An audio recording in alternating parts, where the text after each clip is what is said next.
Musim kemarau di Jawa Tengah tahun ini diprediksi akan lebih kering dibanding musim serupa selama 3 tahun terakhir. Ya, selain ancaman krisis air, warga dan pemerintah daerah diminta waspada bahaya kebakaran hutan atau lahan pada musim kemarau.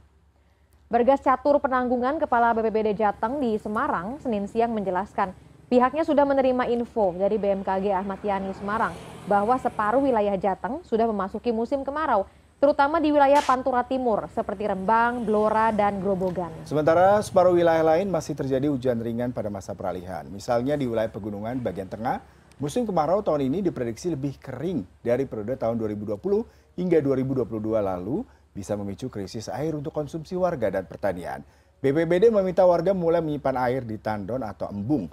BPBD Jateng juga sudah mengirim surat kepada semua kepala daerah untuk mengantisipasi krisis air dengan mempersiapkan sarana dropping air. Kalau yang sudah mulai masuk itu daerah Pantura bagian timur, Rembang, kan begitu, Blora, dan gitu ya, daerah Grobogan, dan begitu. Hanya saja yang belum ada kesiapan semua sarana prasarananya itu harus disiapkan. Baik itu dari mulai tangkinya, sumber air yang akan diambilnya. Saja yang belum ada kesiapan semua sarana prasarananya itu harus disiapkan. Serem banget sih, ternyata kekeringan di Indonesia tahun ini ternyata lumayan parah.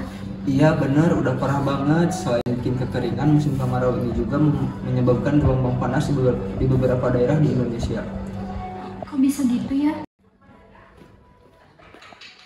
Tahu gak sih kalau kekeringan itu diakibatkan oleh adanya El Nino? Tahu, BMKG juga udah ngeprediksi di wilayah Indonesia ini bakalan mengalami curah hujan yang relatif rendah, yaitu 0 sampai 100 mm per bulan.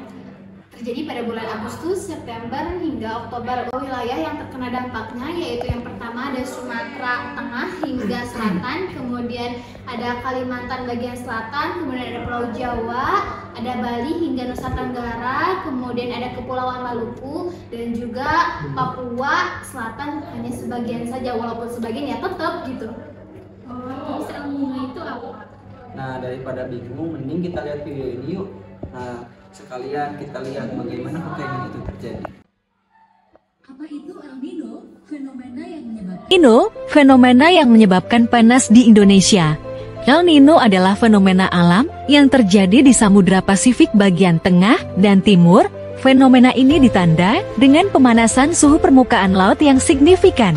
Penyebab El Nino masih belum sepenuhnya dipahami, namun para ahli percaya bahwa El Nino disebabkan oleh interaksi antara atmosfer dan lautan. Pada kondisi normal, angin pasat timur membawa air hangat dari Samudra Pasifik bagian barat ke Samudra Pasifik bagian timur. Namun, pada saat El Nino terjadi, angin pasat melemah atau bahkan berbalik arah. Hal ini menyebabkan air hangat tertahan di Samudra Pasifik bagian timur, sehingga suhu permukaan laut di wilayah tersebut menjadi lebih hangat. El Nino dapat menyebabkan berbagai dampak, baik di Indonesia maupun di seluruh dunia. Di Indonesia, El Nino dapat menyebabkan panas yang ekstrem, kekeringan, kebakaran hutan, penurunan hasil panen. El Nino terjadi secara siklus dengan interval rata-rata 3-7 tahun. Namun, durasi El Nino dapat bervariasi, mulai dari beberapa bulan hingga beberapa tahun. Penting untuk memahami El Nino agar kita dapat mempersiapkan diri dan mengurangi dampak negatifnya. Berikut adalah beberapa tips untuk mengurangi dampak El Nino. Tanam tanaman yang tahan kekeringan, melakukan penghematan air, melakukan reboisasi, meningkatkan kesadaran masyarakat tentang pentingnya menjaga lingkungan. Jadi gitu ya, sekarang tuh lagi ada El Nino, pantas aja cuaca jadi panas kan, terus juga curah hujan jadi rendah, makanya banyak daerah yang kekeringan. Serem banget ya. Iya Pin, serem banget. Semoga di tempat kita agak terjadi ya. Iya, amin. Semoga dampak kekeringan di kota Tasikmalaya nggak terlalu parah. Kalau namanya juga bencana, kalau bencana tuh nggak bisa dielakin, gengs. Kekeringan tuh salah satu dari bencana. Riz, gak boleh gitu. Kita kan sebagai manusia, apa salahnya mencegah? Nah, udah, terserah kalian. Aku mau ke WC dulu.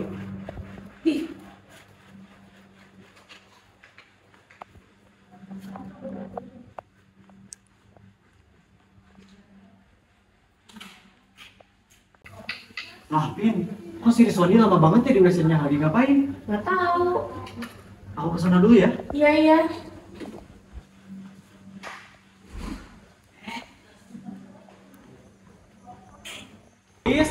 Riz, lagi ngapain sih lama banget? Lah, lagi ngapain sih? Ribut banget. Kok kerannya gak ditutup sih? Ya males, ngapain juga? Kan kita tuh lagi musim kekeringan. Ah, ya udah males enggak. Kok gitu sih? Awas. Apa sih? Loh. Kenapa sih kalian ini kok malah ribut-ribut di WC? Ada apa sih? Ini Pin, si Rizwandi gak nutupin kerannya. Kan kita lagi musim kekeringan. Alah, sedikit kok air yang keluar dari kerannya juga, nggak banyak, nggak ngaruh. Nah, kamu kenapa sih? Kan kamu tahu kita lagi menghadapi resiko kekeringan. Kok malah kayak gitu sih? Iya, tahu, tapi kan cuma sedikit doang loh. Mana sih? Tapi kan hal kecil dan sedikit itu tuh lama-lama akan menjadi bukit dan membesar. Nih ya, kamu tuh bisa mengurangi resiko kekeringan dari hal kecil kayak tadi. Misalnya, kamu bisa menghemat air dengan cara menutup keran itu. Bener tuh Riz, apa kata Pina, dengerin. Kita juga bisa melakukan menanam pohon, membuat waduk. Kok kamu malah seenaknya membuang-buang air sih? Ya terserah, males kalau harus bantu-bantu gitu juga. Udah, terserah. Tahu kan, itu kan ribet. Katanya kamu gak mau melakukan hal kecil. Giliran dikasih tahu hal besar, kamu malah bilang itu ribet. Gimana sih? Makanya kita tuh harus mulai dari hal kecil dari diri kita sendiri. Ini belin banget. Dengerin makannya. Iya. Terserah lah.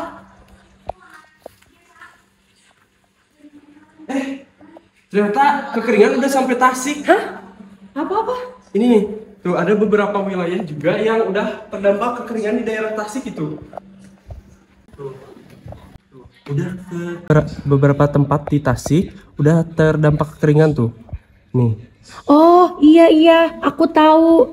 Tadi aku baca artikel kalau katanya udah ada 9 kecamatan di kota Tasikmalaya yang terdampak kekeringan. Makanya tadi aku sama Amar marah kalau waktu kamu buka keran air gitu aja. Iya nih, aku dapat data dari BPBD Tasikmalaya. Bahkan kecamatan yang paling dampak kekeringannya terberat itu Taman Sari ternyata. Nah, rasakan sekarang apa yang tadi diucapin Pina itu bener, Riz. Iya, makanya jangan ngeyel. Di tempat aku juga di Desa Cikunir, Kecamatan Singapataya, Kabupaten Tasikmalaya, itu juga di sana udah mulai kekeringan. Contohnya aja kolam ikan yang di depan rumah aku, di situ tuh udah kering banget. Wah, parah ya Sob. Iya, nyampe 2 kali berturut-turut ada bantuan air tahu dari BPBD tuh, lihat. Contoh kolam ikan yang kekeringan. Separah itu ya ternyata di Singaparna. Iya emang. Ih, kok jadi kayak gitu sih? Tuh emang udah kering banget ya? Iya, soalnya warga juga udah gak ada air. Kayak semisal sungai Cikunir juga udah mulai surut tahu. Sama di kos aku juga mulai susah air. Padahal di kota ya? Iya, parah banget ya. Iya, parah banget di kota. Kekeringannya udah parah banget ya. Aku juga selama perjalanan ke Ciawi, lahan-lahan udah mulai pada kering dan juga lahan-lahan di sana sudah tidak bisa digunakan untuk pertanian. Tapi untungnya bantuan sekarang sudah mulai berjalan ya. Jadi kita harus menghemat air, jangan kayak Rizwandi tuh. Gimana sih? Dengerin, makanya kita kasih tahu tuh biar mencegah kayak gini. Iya, maaf ya teman-teman, tadi aku ngeyel. Makasih juga udah ngingetin aku. Kedepannya kita bersama-sama buat jaga lingkungan untuk terus lestari ya teman-teman. Oke, dimaafin. Assalamualaikum warahmatullahi wabarakatuh. Kami dari kelompok kekeringan mata kuliah PKLH. Saya Sarsa Sekar Juniati dengan NPM 222170134. Saya Rizwani Nur Rahman dengan NPM 222170076. Saya Safada Nabila dengan nomor NPM 222170080. Saya Syahrul Ramdhani dengan NPM 222170078. Saya Finalani Imanda Putri dengan NPM 222170077. Saya Omar Mujaki dengan NPM 222170123. Kami membuat short movie untuk video aksi mata kuliah PKLH ini untuk mengedukasi kepada banyak orang tentang bahaya, dampak, dan juga mengapa kekeringan ini bisa terjadi agar kita sama-sama menyadari dan ikut melestarikan lingkungan bersama-sama. Selamat menyaksikan Geografi Lestari Bumiku. Selamat menyaksikan. Jakarta.